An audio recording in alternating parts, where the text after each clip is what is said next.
Greetings and salutations, nerds. This is Praying for Superpowers, a show about the deeper meanings, messages, and intricacies hidden within nerd culture.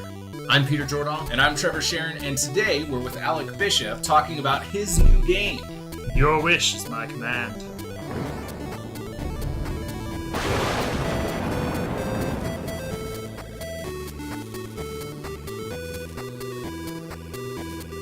Today's episode is sponsored by Petrie's Family Game, our local game store. That there are monthly game designer meetings at Petrie's every fourth Saturday at 1 p.m.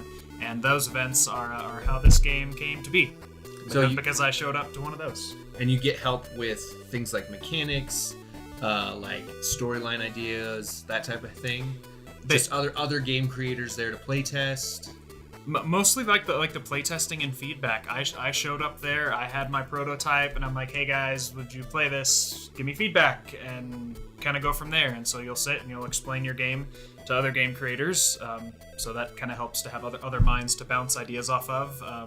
We played a couple rounds so they could get kind of a feel for it. And then I just got feedback. What worked? What didn't? How did you feel over the course of playing the game? What decisions do you maybe wish you had?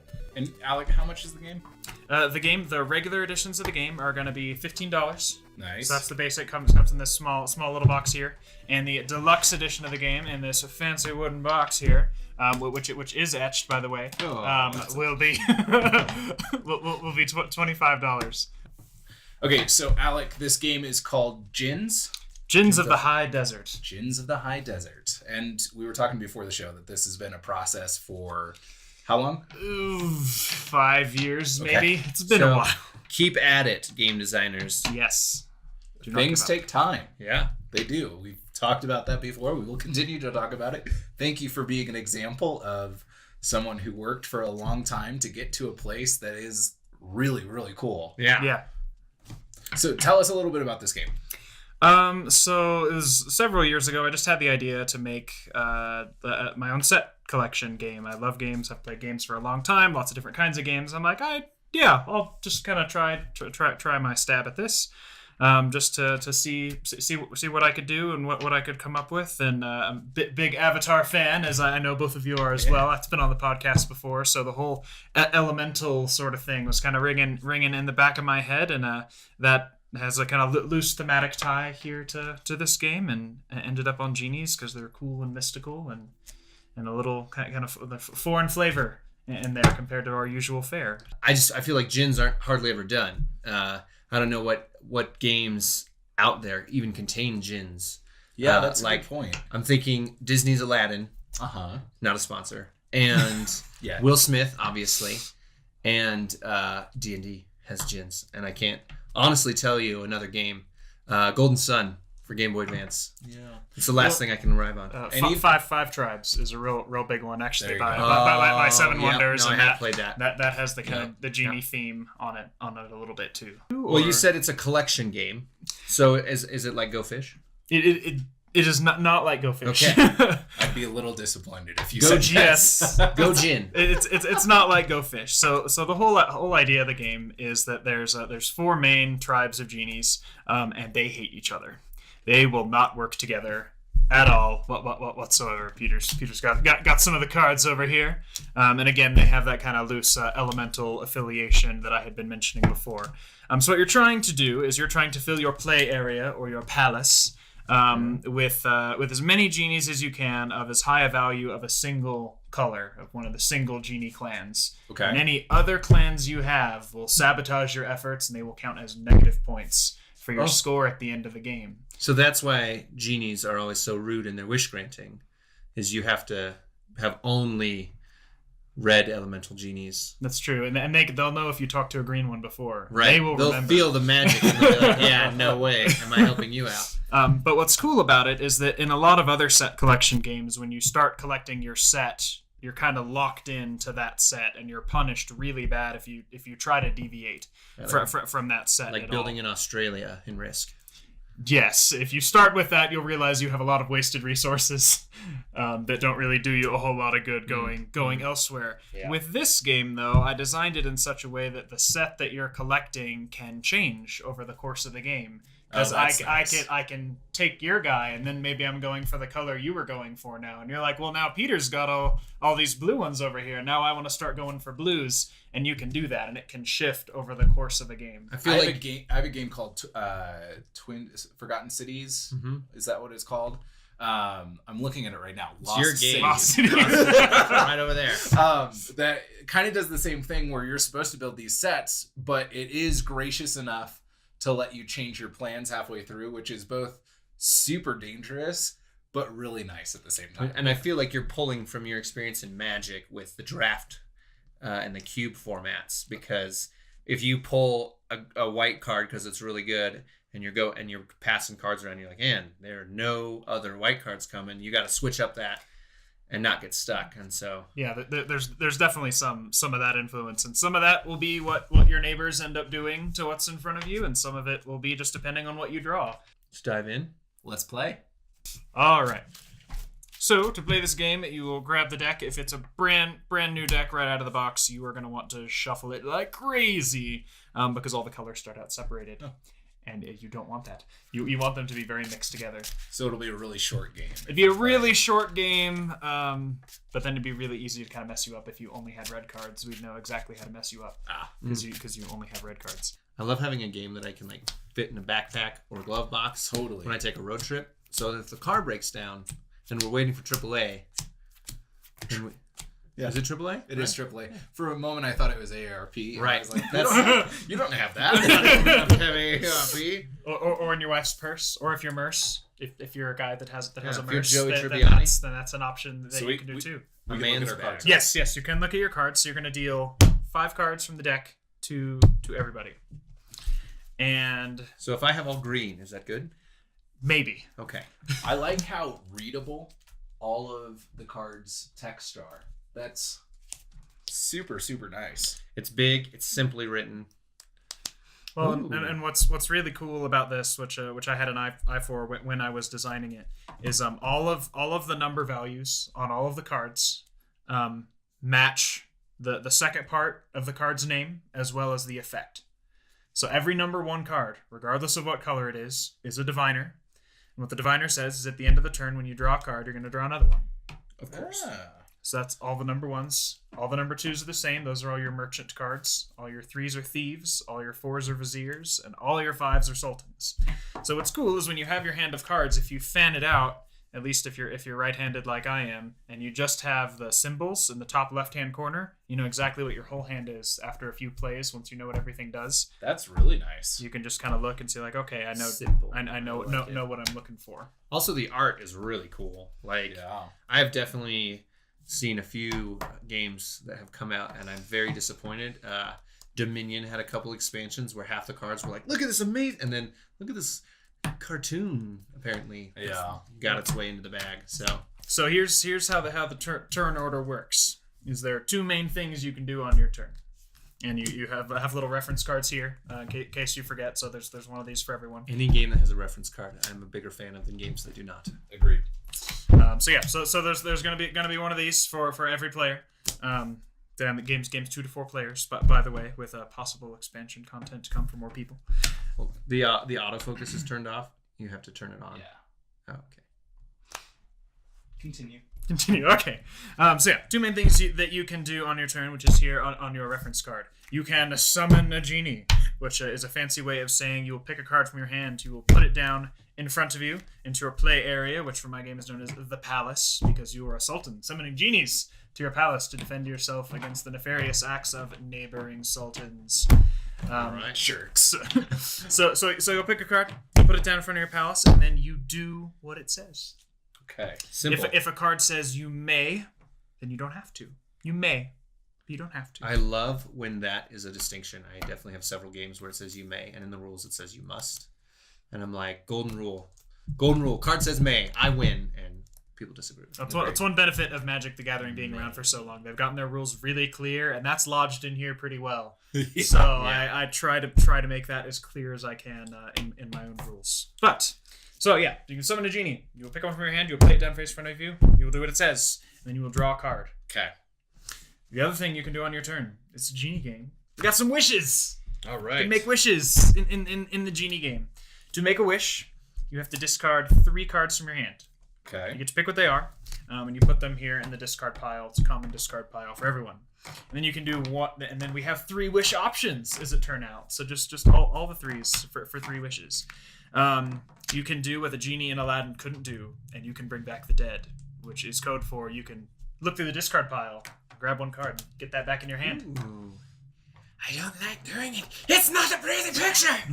It's a little prettier here. Little prettier here. So that's one of the things you can do is you can grab any card you want from the discard pile and put that back in your hand.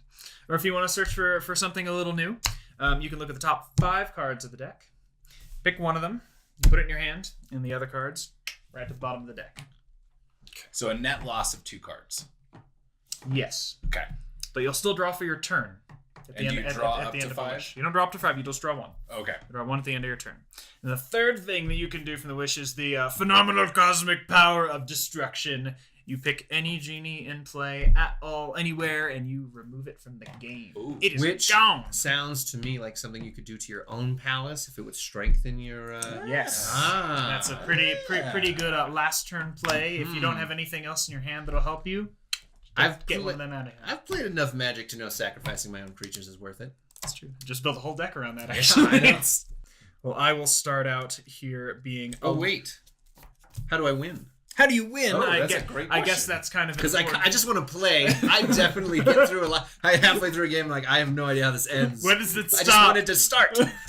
All right, so we will clarify here when it stops. So when someone starts their turn with 8 or more genies in their palace, that triggers the end of the round. So if I play 8 or 9, we'll get to that in a minute, genies, my palace is locked.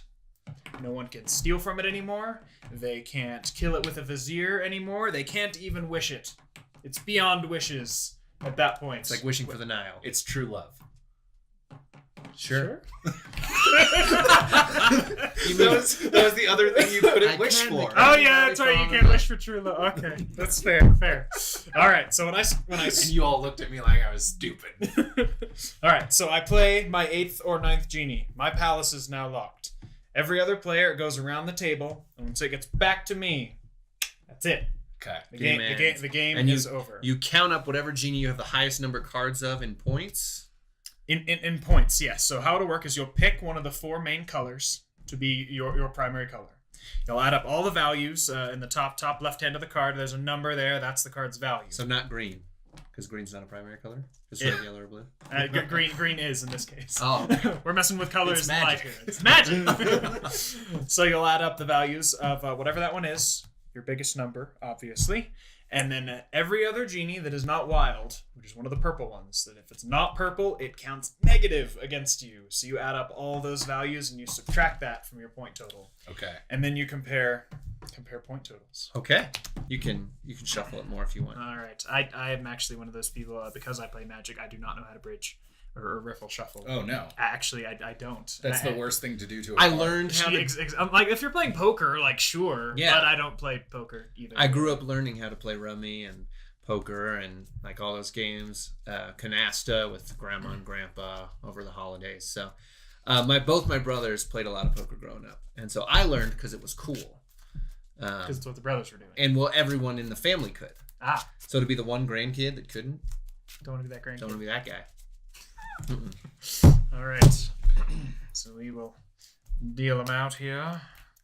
You gotta know when to deal them. Know when to shuffle them. Shuffle them. Know when to make a wish. And know Know when when to stop singing. Stop singing. So who goes first? Ooh, are we going? Yeah. In multiple games, there's 2 ways that I've really seen this go. There's like random rule. Well, 3. Okay, random rule, like the oldest, the person who's traveled the most, like things like that. And then there's the winner of the last game. And then there's the person to the left of the winner of the last game. Yeah. So the winner goes last, starting in the next game, which is Dominion, which I love. I use that in any game I play. House rules. Agreed. Whoever lost goes first. But who goes first, like, initially? Yeah. Initially, I'm fairly certain my producer wanted to put a fun start first condition in here. Whoever can. The player with the worst luck. That would be me. At this point, I think we can establish. Yeah, in this, I mean, not even counting the game. If we just go back in time the last couple weeks, I'm the Will Wheaton of this game. I mean, you did have some pretty bad sickness here recently, though. Yeah, that was fun. That was, so if you guys want to weigh your misfortune against each other, feel free to battle. No, that's gonna make me too depressed. Let's not go there, guys. Not go there. Decide who's the Will Wheaton of your group, as Peter said, and you can proceed from there. So, Trevor, I think you've got the worst luck. Great. This week. Also, I like how that opens up a conversation where you can talk about things that are going wrong in your life. And then hopefully play a game and feel better. Mm-hmm. Maybe. Or get crushed. Or potentially get crushed. I did see a game recently, though, that has no winner, but only one loser. Interesting. That is an awesome idea for a game. I believe it's Secrets of... It's one of those Cthulhu games, so I'm sure I'm going to butcher the name. But it's not like Rylye. Secrets of Ryl... It's like Ryleh. It sounds like a Cthulhu type thing. But you're like all trying to escape the alternate dimension. And I guess it only wants one of you and is satisfied with one. So it's kind of like you don't have to be faster than the bear. You just have to be faster than your friend. That's amazing. So that game will probably not help you feel better if you're the one who lost. Co-op games, because at least if you lose, you can commiserate. All right, let's see. I did a Merit Diviner, and he did an Efreet Diviner. So. I think we're gonna get a little handsy with other people's property. And Peter, I should shuffle it. I don't know. You know if he's been looking. I don't. I often glance at other players' cards, and it's out of curiosity, and I absolutely take none of the information in. I promise. I just like, oh, look at those colors, and it's a tick, and I like. You guys have heard me before. I don't care enough about winning to cheat. It takes too much energy for me to, and I don't even like in this game. I'm like, I don't even know. Oh, starting me at 0. Ooh, you're at 5. That's a start. What do I do with this? Seriously. I'm going to play the Married Thief, and I'm going to steal from Trevor. Thank you for not stealing from the man who has nothing. Which I didn't steal from anyone last game, so. All right. And you still get your card. Well. Deep subject. Stuff and things. We will do some divining ourselves. Seems like a solid opener. It's not worth many points. You get an extra card. If it's in your off color later, it's only 1 point. Yeah. Not too bad. Not too bad. Continuing your trend of whatever you have over there, sir? Yes, it is definitely a trend. Okay. Well, I will help you out, and I'll take another card. And take this one.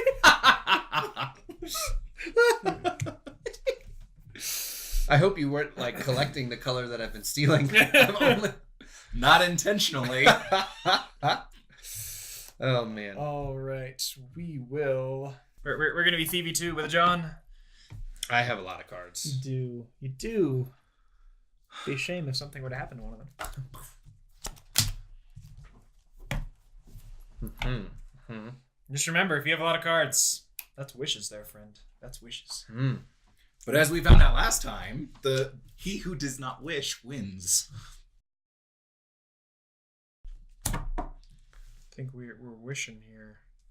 I'm not surprised. I've got 5 points in just purple, and I feel like it's about to cost me. Oh, it's not. Okay. That's how many points I have total. In red. Beautiful.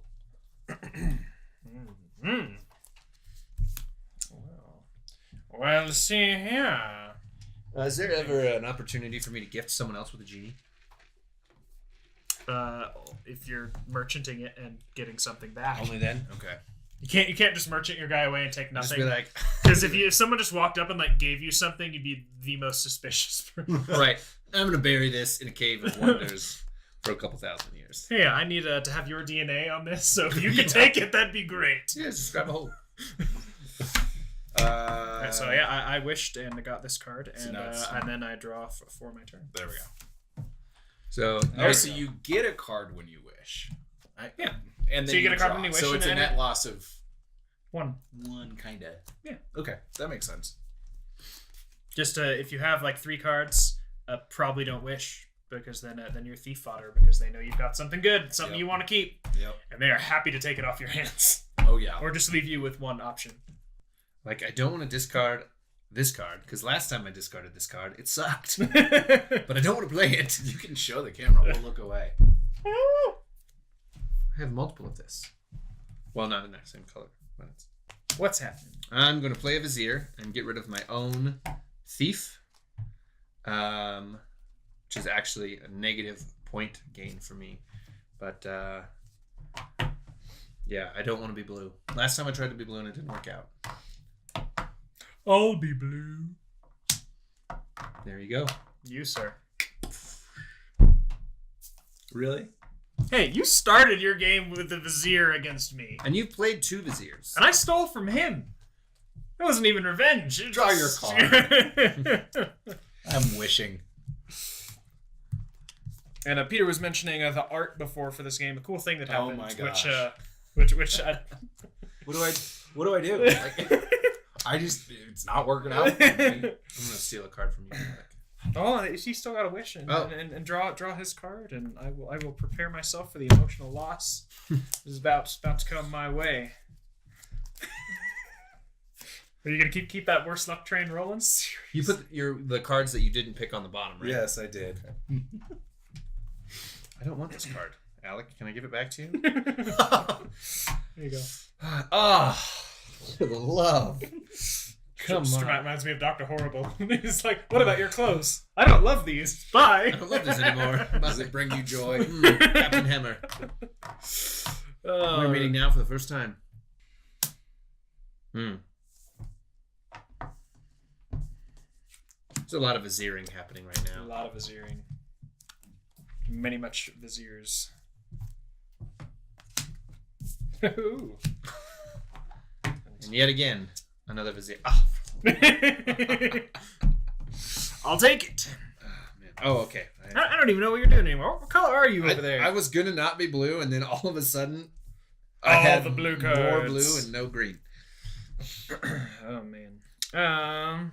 All right. I need to get this going here, but first we're gonna check the bin here and see. There's so many viziers in the bin. There's like 5 viziers. Several viziers in the bin. And you sir, you ruined my master plan. We will do something amazing. Hey, this card's different. It is. I was actually going to mention that a little bit ago with so cool. with the art. What I had initially wanted, because you dream big with your pet projects. Yeah. I initially wanted a different art piece for like every one of these in the game, which would have been like 24 art pieces and very, very expensive if you want good art. So the producer that I ended up working with, he did this really, really cool thing where the number 1 card, the diviner, is sort of like the base version of the card, and then every rank kind of up from there. So from your vizier to your merchant has like money bags or like bags of stuff on them to sell, and your thief has like a cowl over their mouth and like a sword. And your viziers are all kind of mystical and magic and have like scrolls, and then your sultans are very kind of royal and authority kind of thing. But he just kind of did a slight art change from each of the base art pieces. It's really I thought was really cool. All right, I love it. We are indeed going to wish, and we are going to wish. Mm-hmm. Please don't steal from me. You should steal from anyone else. So Trevor. But I mean, he has lots of cards. He can wish for all of the things. Are we wishing? We are wishing. Grabbing that vizier back. Drawing a card. But now I can't steal from him because now I know he's got ammo over here. Right, he can pick on you. It's like the guy who like you just see his ammo shipment show up and you're like, yeah, I'll steal from his house. Yeah. That's a great idea. It's probably a good idea. The guy with all the NRA stickers. I'll go to his house. But you'll notice if you take more time killing people's things and making wishes, the game does get a bit longer, but not crazy long, because like people are still playing cards, and you can't keep wishing because you're running out of cards. So there's that. I'm gonna. Gosh, this is like. I have the most janky team over here of the jankiest janks right now. It's ridiculous. I'm gonna wish. Uh-oh. Are we looking for new stuff? And then he threw away some stuff. There's a lot of good yellow cards in here, and none of us are going for it. That's why I was okay getting rid of them. That's fair. And then I draw a card. Yep. Okay, I'll change colors again for the third time. We're gonna do some divining. I just want a Sultan. I just want to be able to play 2 cards at once because changing my colors 1 color at a time. 1 card at a time. Unless you're trading to get that, which may No, I'm not. I'm using a Vizier. You can kill a 3 with a Vizier. Yeah, 4 or less. 4 or less. You want to kill my 3-pointer? Yeah, I guess so. I'm Sorry, I didn't want to be that mean. But it's sometimes fun to play a Vizier that's off color, leave their 3-pointer, and then trade for it. But you never know. Maybe you're giving them a blessing when you do that, like Peter did last game. Yeah. You never know. I did do that. Not trading anything with your merchant. Okay. All right. Well, yeah, I am actually. Well, no, you don't have to. I can't really do much with him. You can give me a purple card. No. I'd be down. No, you want the 4 of red for the 4 purple? I'm good, thank you. That's what makes the purple the John cards really cool, because say you have an Efreet thief, and you are going red, and then you play a merchant, but they've got a John thief. Sometimes it's better to swap. Your points stay the same, but you just hurt them 3 points. Yeah, seriously. So sometimes that's not bad. Oh, you got your Sultan. I got my Sultan. You got your Sultan. Nice. All right. Well, I mean, and he's got a Vizier now, though. So I do, and so it's gonna get used. I will take that. And this comes back around again. But again, even though it feels pretty cyclical, like our palaces are starting to get there. Yeah. So like, things are still progressing. So. And I tried to have the rules go in such a way that the game couldn't just keep going if people just wanted to break the game. I was like, fingers crossed. Did you draw? Golly. All right. Oh my gosh. How many cards do you have over there? Only 2. Only 2, which is a rough spot to be. When you can't wish, you're in a scary spot. Yeah. Honestly, so far my favorite part about this game is that the art changes from class to class. I just think it's too cool. I've never seen that in a game. It's very simple, but it's like super eye-catching. Yeah. So Well, really I thought of some of like the older games. I was thinking about like Disgaea, where you have like the same class, and then like they'll like add. It's like, oh, you like you're not even Disgaea, Final Fantasy like 1 and 2. You know, you start out as your rogue character, and then when he levels up to a ninja, like his little thing changes, but not too much. Right, just a like little you bit. still like you can still tell. One of these things is not like the other. Yeah. Like this. But it's all. Find the differences. Let's see. We're gonna divine. Is a Vizier? Are you Viziering over there? I am Viziering. Hey now, guy's got a Sultan over there. I know, but Taking I his feel 3 like out. if anybody's gonna attack me, it's gonna be Peter. You know? It's possible. And then see where I'm complaining about him, and like your board is immaculate over here. So, Peter, we best do something about that. Oh no. I can't use a Sultan because it'll put me at 8 cards. It will. So yeah, don't do that. And it's the Sultan of the wrong color, so I would just straight up lose at that point. Yep. 'Tis true. For all this complaining over here, oh my hand, guys, it's so bad. It's really bad. And look at this, Just it's wait till beautiful. Just wait till you watch the video. Okay. From what I had, there's no reason that this should have worked.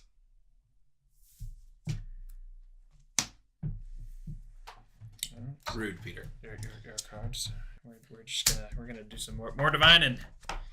Learn some things, some stuff and things. Like the apparently former Rick Grimes. I'm not keeping up with Walking Dead at all. Really, Peter? Ooh. And 8. Oh, he is locked. Check. He is locked. Oh man. So what is the best thing that I can do? I mean, it might have been smarter for me to. I don't think. I think my best play was stealing from Alec. Take one of your cards. Oh. Ooh. That sucks. That totally Well, you weren't going to play that one, that's for sure. Yeah, but I had 3 to wish. Ah! So you got to play one now. Well, that sucks. So you could have just wished, drawn a card, and not taking or a turn. taking one of the guys out of his palace, like that one you just gave him. Yep.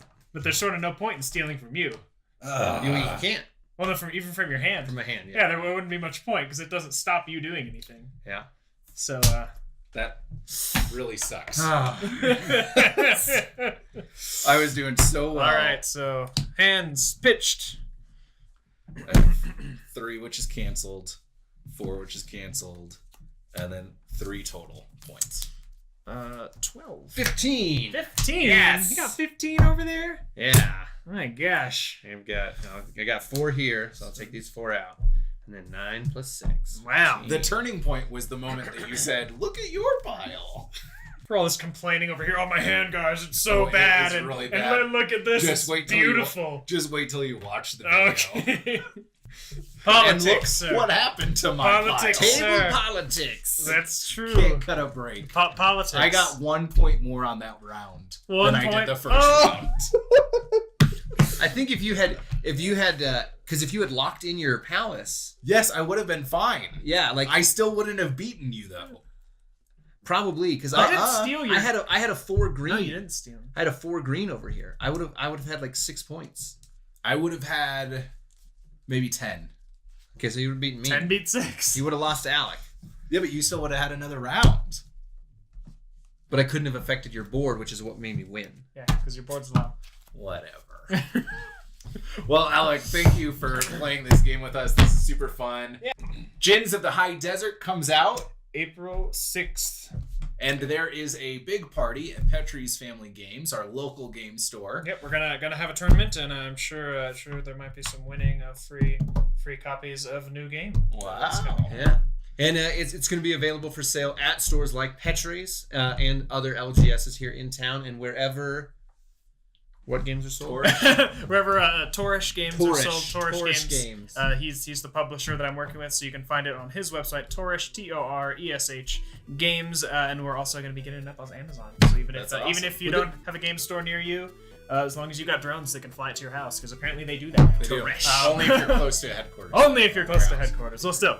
Go support local game creators, local game stores. I know Amazon is easy, but if you have access to Petrie's or anything locally with Torish, Yeah, instead of giving money to the richest man who's ever existed and then who donates less than 0.01% of his income to anyone, support a local game store. Yeah, it's true. Keep your mom and pop shops going, and if you're a game designer too, I know it's rough. This had been shelved for years, not getting touched until Cameron over at Petrie's, he's like, hey, you should bring that to one of our game creator events. So I went, I got the feedback, and a couple weeks later, I got a hey, I was at the meeting. Would you be interested in having your game made? And it can happen. Game Creator Days, Petrie's, 4th Saturday at 1 p.m. we'll catch you next time.